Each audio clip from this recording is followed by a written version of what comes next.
My name is James Paul Adama. I am doing this press release this afternoon as a concerned Christian youth. And this is based on the recent wave of online attacks against the Christian faith and clerics in Nigeria. I am deeply concerned about the recent surge of disparaging statements, libelous claims, and malicious attacks directed at the Christian faith and revered clerics by certain individuals on social media platforms, particularly Facebook, X, Instagram, WhatsApp groups. These individuals have consistently used their platforms to launch baseless allegations against the church and its leaders, seeking to demean and drag the Christian faith into disrepute. One of the prominent culprits is a certain Abraham Daniel and others who claims to be a humanist but has repeatedly insulted men of God, making defamatory statements about the church and describing Christianity as a scam. You can imagine describing Christianity, a whole faith, as a scam. This is totally unacceptable. Such actions are not only reckless, but are also capable of inciting religious tension in an already fragile nation. In this video, activist James Adama says we can petition. If we have a problem with the religion, with the church, we can petition through the IG or through the courts. So this is where they have taken Christianity to make people, force them to silence. Now my question is this what Jesus would have done? Is this what Jesus would have done? That's my question. Now let's watch the video while we come back to it. This blatant abuse of social media poses a grave threat to religious harmony and national peace. In response, I, James Paul Adama, guided by the law of the Federal Republic of Nigeria, have petitioned the relevant authorities, which has led to the arrest and detention of some of the suspects involved in this campaign of calumny. I commend the Nigeria Police Force, the Department of State Service, and other security agencies for their prompt actions and urge them to remain resolute in addressing this issue. I remind the public that Sections 38 and 40 of the Constitution of the Federal Republic of Nigeria, as well as international human rights standards, to which Nigeria is a signatory, guarantee freedom of religion and belief and the peaceful practice of faith.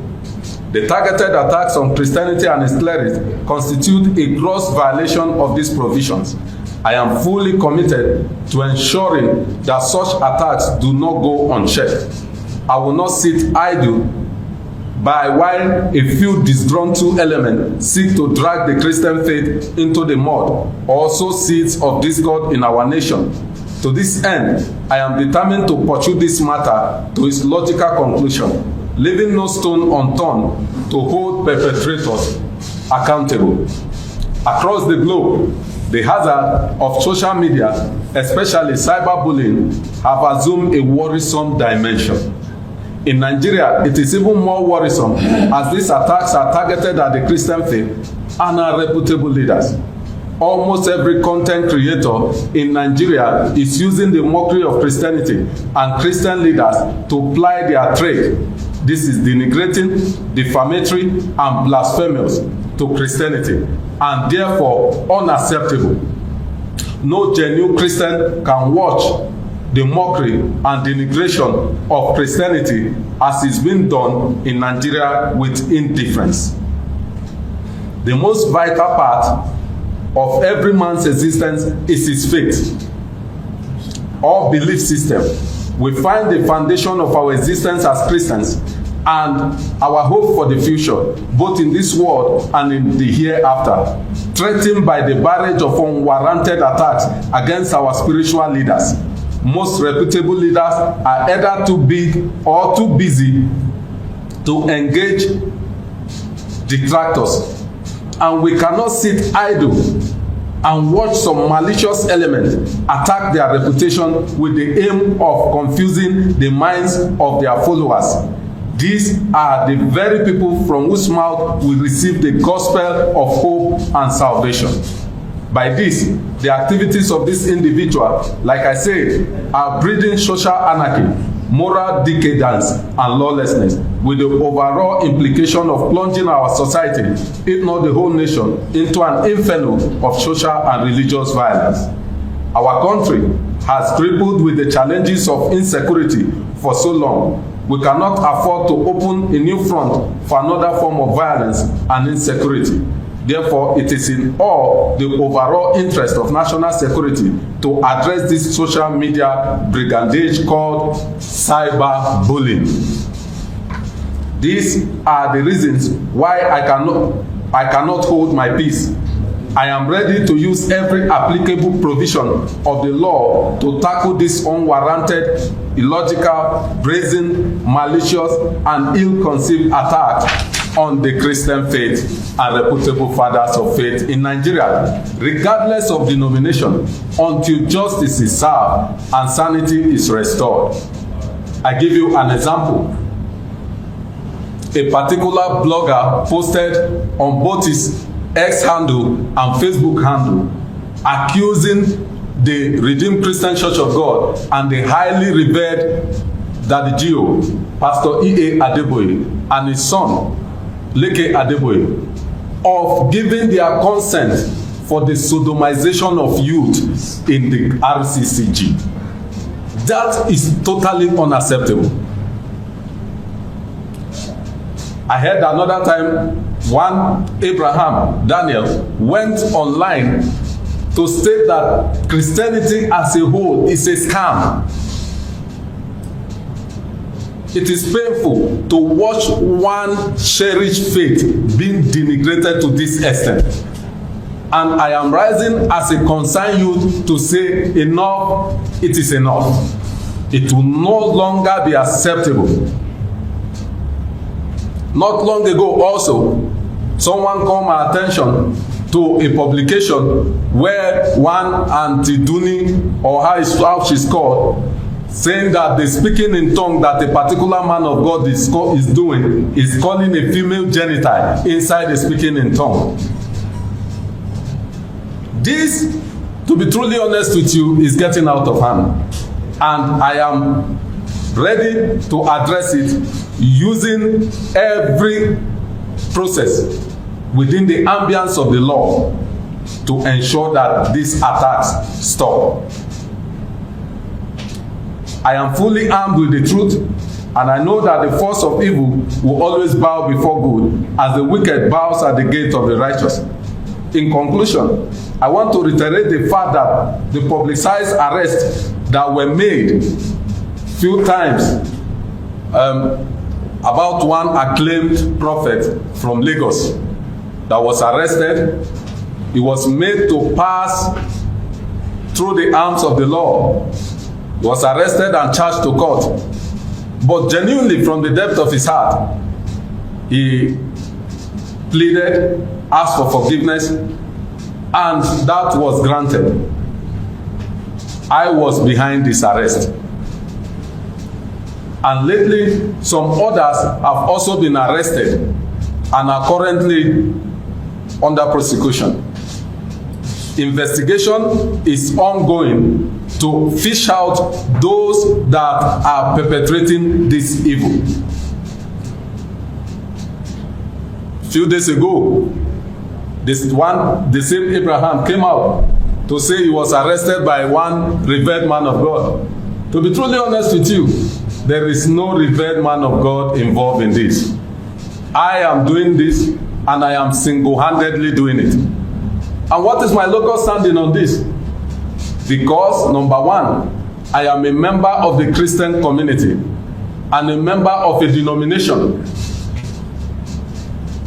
And I cannot sit and watch those who want to plunge the Christian community into war. That is pitching community against each other. That will no longer be tolerated. Therefore, any attempt to further twist the narrative and force falsehood down the throat of the public will be vehemently resisted. If necessary, with further legal actions, applicable provisions of the law. And what is my advice to the youth? If you have any, not only to the youth, but this is my advice to every Nigerian. If you have any issue concerning the Christian faith, please feel free to petition the IG of police, or feel free to petition the court. Go to court. You can do it either civil or criminal. In whatever way you want to do it, please feel free to do it. But coming on social media to attack the faith, attacking our revered men of God, from whose mouth we are receiving the gospel, will no longer be tolerated. Thank you so much for your time. God bless you. Now, just in case you don't understand what you watched or what you heard in this video, I'll break it down. Activist James Paul Adama said he is the one that arrested Abraham, Daniel, and Co. That is not Paul and Dr. Paul ENENCHE as alleged. Now, he said, according to him, that he's single-handedly arresting people who are speaking up against the injustice that is being done in the church. Now, I have these questions, and I hope I get answers, because I cannot petition. Though, number one, he said Abraham Daniel referred to Christianity as a scam. And I say that's his experience, because he experienced Christianity on his own through a particular pastor. And I cannot say that that is my experience. And everybody has got the right to their opinion and what they think about certain things. I ask again, is this where they have taken the church to silence people, try to keep them from talking? Is this the right way to go? Is this what Jesus would have done? Even when Jesus was beaten, was bruised for our infirmity, for our sins, he did nothing, but he took the cross upon himself to unalive himself for us. Now, he said he is a concerned Christian, and he stands for the concerned Christian youths. Who is bankrolling them? Okay, that's another question. Who is bankrolling them? Why does the letter sound so much like Dr. Paul ENENCHE? If you pay attention to all he read from that script that was written, and why does it sound so much like Dr. Paul ENENCHE? I'm just questioning now. I have no proof, allegedly. Now, why bring the police into religion? If religion is free and fair, we have a right to be where we want to be, to belong to whatever association or Christian body, then why involve the police into it? He says the names of reputable leaders and spiritual leaders who brings the gospel of salvation to us is being dragged to the mud. Jesus went through worse. Did he involve the police? That he even had to die? Did he involve the police? I have a lot of questions to answer, to ask rather. And he also even talked about Auntie Adoni, and said a lot of arrests has been made already. Let me know what you think in the comments. Is it right for them to have involved the police in a religious affair, or handled it in the church like it ought to be? Let me know what your thoughts are in the comments. because as from the look of things, a lot of people are going to be arrested. A lot of people are going to be arrested because a lot of men of God, in quotes, are not preaching sound doctrine. And I think they would have to arrest a lot of people. That's all I have to say. So if this video added value to you, do way to like, share, and subscribe to this channel for more juicy content. I'll see you on the next video. And let me see you down below in the comments. God bless you.